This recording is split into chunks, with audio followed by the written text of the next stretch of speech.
소식을 전하노라라는 제목입니다. 지난주에 여러분들 누가복음 2장 8절에서 14절 말씀을 소개했는데 또 다른 각도에서 말씀을 좀 잠깐 상고해 보겠습니다. 성탄의 은혜는 정말 큰 기쁨에 있습니다. 베들레헴 들판에서 양을 치던 목동들에게 한밤중에 천사들이 나타나서 이렇게 말씀을 전했죠.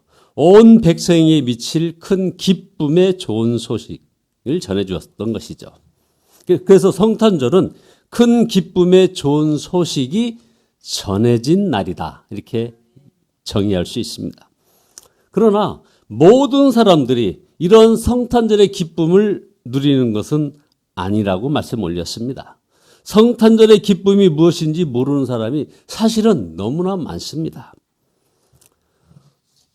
얼마 전에 그 발표된 종교 지표를 보니까 2004년에 우리나라의 종교 인구가 54%였답니다. 성인들.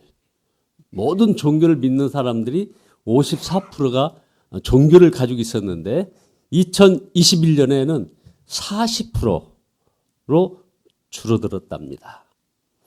그러면 이 60%에 이르는 그 믿지 않는 사람들, 이 사람들이 가장 호감을 갖는 그래도 종교가 뭐냐라고 했더니 20%가 불교의 호감을 갖고 있고 그다음에 14%가 천주교의 호감을 갖고 있는데 기독교에게는, 우리 개신교에게는 14%밖에 관심이 없더라는 겁니다. 아니 6%밖에 관심이 없더라는 겁니다.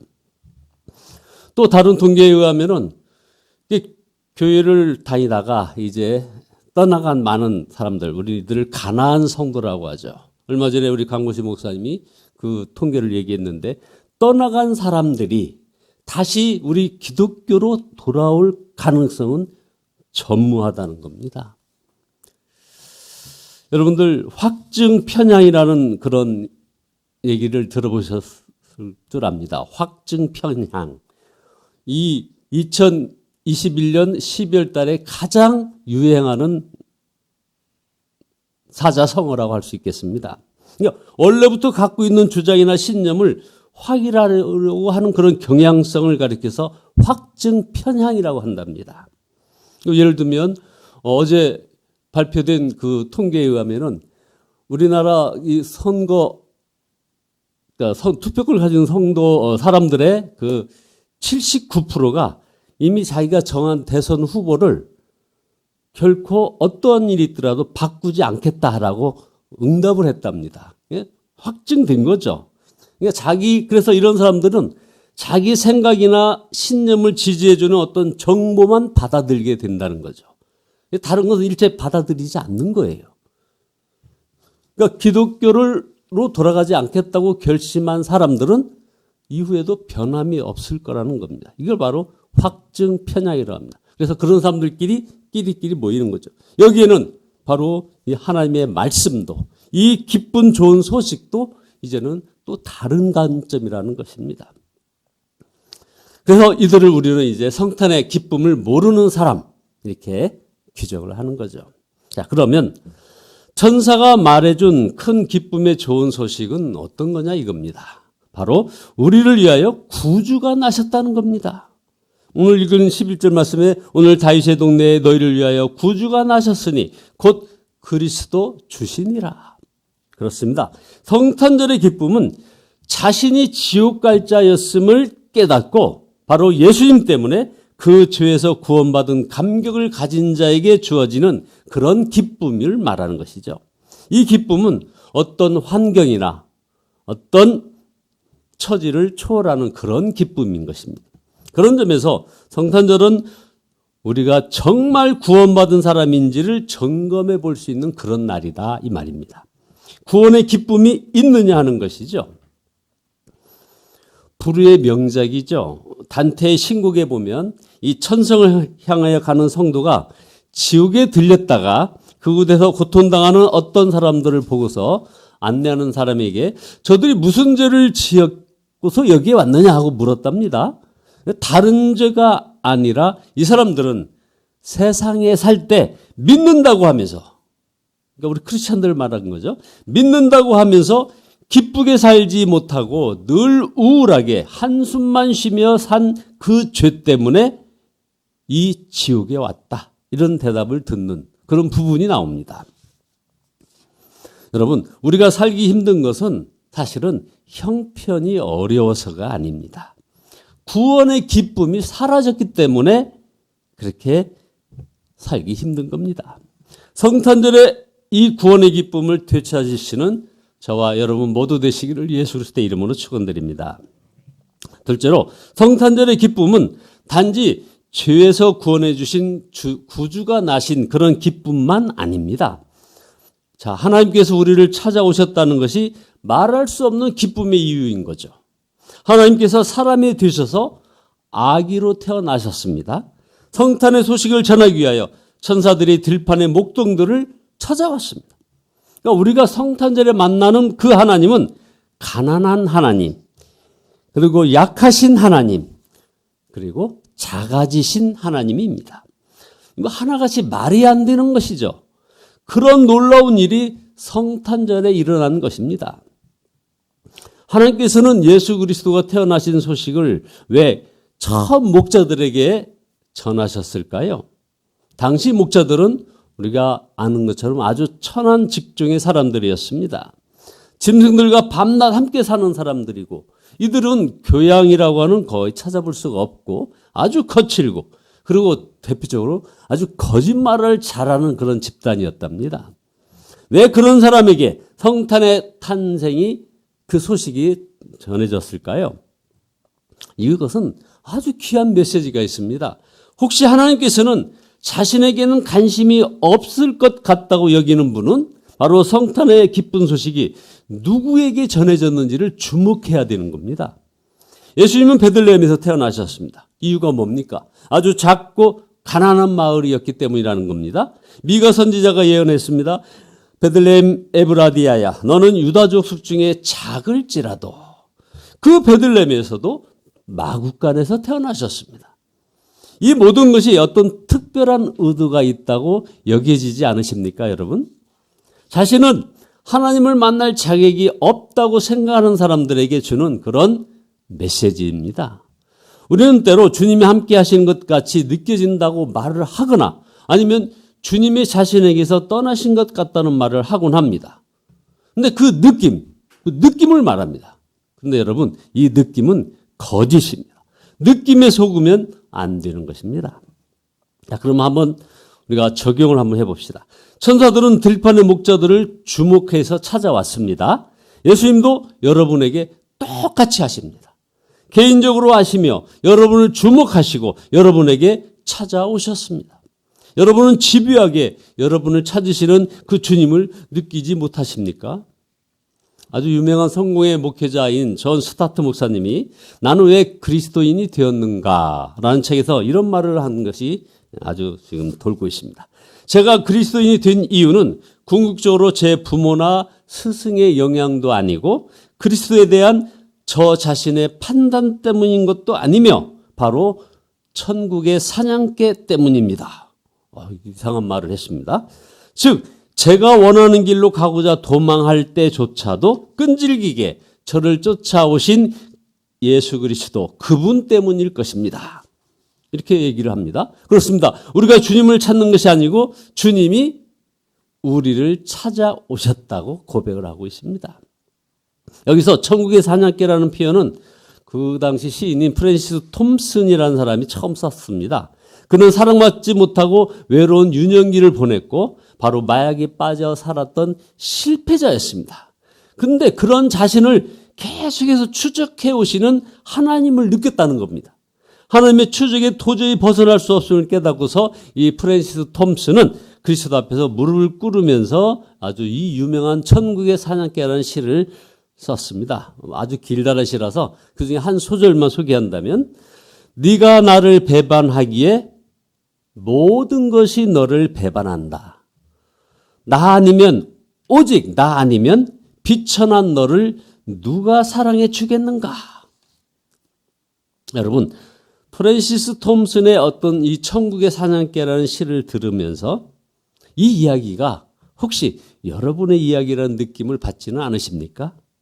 주님은 이 시간 여러분이 이 자리에 오기까지 계속 여러분을 추적해 오고 계셨음을 깨달으시기 바랍니다. 천사들이 들판에서 양을 치던 목자들만 찾아온 것이 결코 아닙니다. 주님께서는 이 존 스타트 목사님이나 아니면 바로 프랜시스 톰슨만을 추적해 오신 것이 아니라 이 말입니다. 바로 이 자리에 있는 여러분들, 그리고 이 설교를 방송으로 듣고 보고 계신 모든 분들을 추적해 오셨습니다. 자, 성경에 보십시오. 남편이 5이나 있었던 사마리아 여인에게 주님이 찾아오셨습니다. 베데스다 연못가에서 절망하고 탄식하던 38년 된 병자에게 주님이 오셨습니다. 귀신에게 붙들려 무덤가에서 울부짖으며 살던 그 사람에게 우리 주님이 오셨습니다. 죽어서 무덤 속에서 썩어가던 나사로에게 주님이 오셨습니다.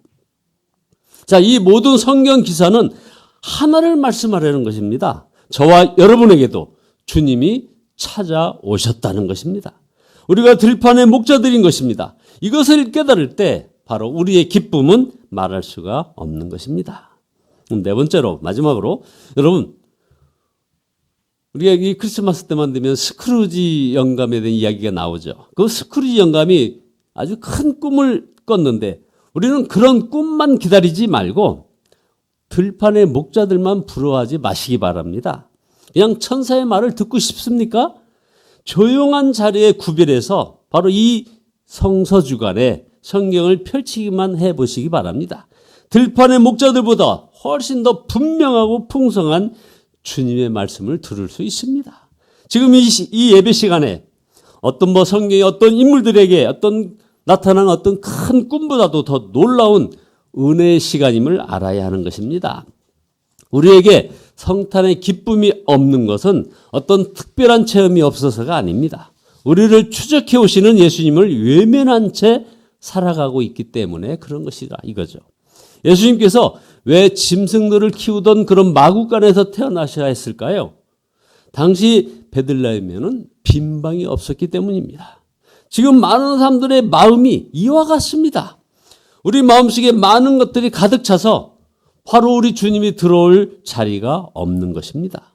너무 바쁜 나머지 주 예수님을 잊고 사는 것이다 이 말이죠. 결론입니다. 여러분의 마음에는 무엇이 들어 있습니까? 무슨 생각을 하고 사십니까? 여러분, 언제까지 우리 주님이 쫓아오게 만드실 것입니까? 언제까지 지은 죄를 반복해서 또 고백해야 하는 그런 삶을 사실 것입니까? 이제 온전히 주님께로 돌아서야 합니다. 이미 여러분의 마음에 우리 주님이 임하셨습니다. 여러분이 그 주님을 바라볼 수 있다면 기쁨이 넘치게 될 것입니다. 여러분 안에 거하시는 주님은 지금 이 시간에도 여러분에게 말씀하실 것입니다. 야, 설교만 듣지 말고 나를 바라봐. 우리 모두는 그는 큰 기쁨의 좋은 소식을 가진 사람들입니다. 주 예수님 그분이 기쁨의 이유이기 때문입니다. 올해 성탄절에 여러분 모두에게 이런 큰 기쁨, 이런 큰 구원의 기쁨이 충만하시기를 예수 그리스도의 이름으로 축원드립니다. 아멘. 기도하시겠습니다.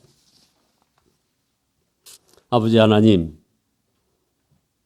끝까지 저희를 추적해 오시는 주님을 찬양합니다. 회개합니다. 아버지 하나님이여, 그저 세상만 바라보며 우리의 마음이 가득 차였기에 저희들 마음속에 주님을 받아들일 빈방이 없었음을 고백합니다. 주님 용서하여 주시옵소서. 아버지 하나님, 우리 마음속에 임하신 주님을 바라보게 하시고 그 주님을 온전히 바라볼 수 있다면 우리들 마음속에 큰 기쁨이 넘치게 됨을 아버지 알게 하시니 더욱 감사드립니다. 아버지 하나님이여, 참으로 주님이 우리들을 향해서 하실 커다란 역사를 온전히 믿음으로 바라보는 그런 큰 구원의 기쁨으로 저희들을 채워 주시옵소서. 예수 그리스도의 이름으로 기도드리옵나이다. 아멘. 찬송가 95장입니다. 95장입니다.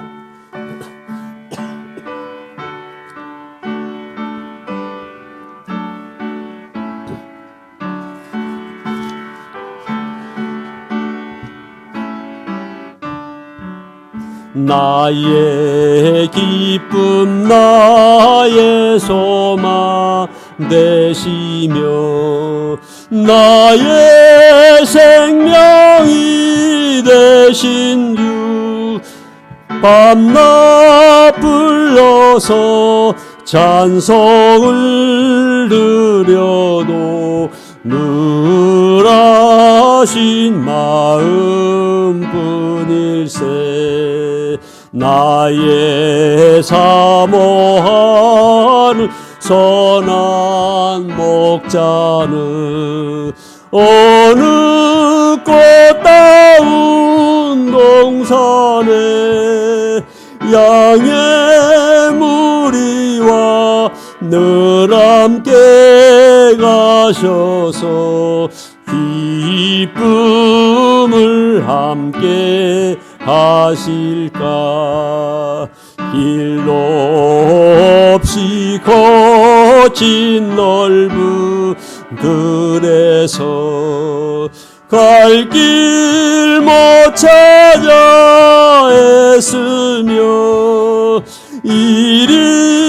이리저리로 헤매는 내 모양 저 원수 조롱하도다 그 위에 자비롭고 화평한 얼굴 모든 천사도 반기며 주의 놀라운 진리의 말씀에 천지가 와닿아도다 나의 진정 사모하는 예수님 음성조차도 반갑고 나의 생명과 나의 참 소망은 오직 주 예수 뿐일세